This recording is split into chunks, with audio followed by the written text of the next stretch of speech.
കേരളത്തിൽ ഒരു വനിതാ മുഖ്യമന്ത്രി വേണമെന്ന കോൺഗ്രസ് നേതാവ് രാഹുൽ ഗാന്ധിയുടെ സ്വപ്നം യാഥാർത്ഥ്യമാക്കാൻ സംസ്ഥാന നേതൃത്വം തയ്യാറാകണമെന്ന് കെപിസിസി ജനറൽ സെക്രട്ടറി ദീപ്തി മേരി വർഗീസ്. പാർട്ടിയുടെ താക്കോൽ സ്ഥാനങ്ങളിലേക്ക് സ്ത്രീകളെ പരിഗണിക്കേണ്ട സമയം അതിക്രമിച്ചിരിക്കുകയാണെന്നും അവർ വ്യക്തമാക്കി. നിലവിൽ പുരുഷ കേന്ദ്രീകൃതമായ നേതൃത്വമാണ് ഉള്ളതെന്നും സ്ത്രീകൾ കേവലം വോട്ട് ബാങ്ക് മാത്രമല്ലെന്നും നേതൃത്വം തിരിച്ചറിയണം.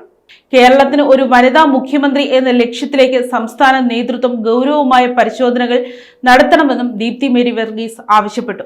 കഴിഞ്ഞ ദിവസം പുതുപ്പള്ളിയിൽ UDF പ്രചാരണത്തിന് എത്തിയപ്പോഴായിരുന്നു കേരളത്തിൽ ഒരു വനിതാ മുഖ്യമന്ത്രി ഉണ്ടാകുന്നത് താൻ സ്വപ്നം കാണുന്നുണ്ടെന്ന് രാഹുൽ ഗാന്ധി തുറന്നു പറഞ്ഞത്.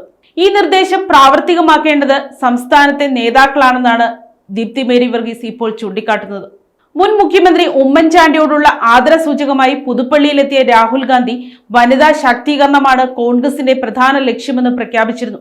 വനിതാ മുഖ്യമന്ത്രി എന്ന ആശയം പങ്കുവച്ചപ്പോൾ പുരുഷന്മാർ കാര്യമായി കൈയടിച്ചില്ലെന്നും എന്നാൽ സ്ത്രീകൾ വലിയ ആവേശത്തോടെയാണ് അത് സ്വീകരിച്ചതെന്നും അദ്ദേഹം പ്രസംഗത്തിനിടെ നിരീക്ഷിക്കുകയും ചെയ്തു.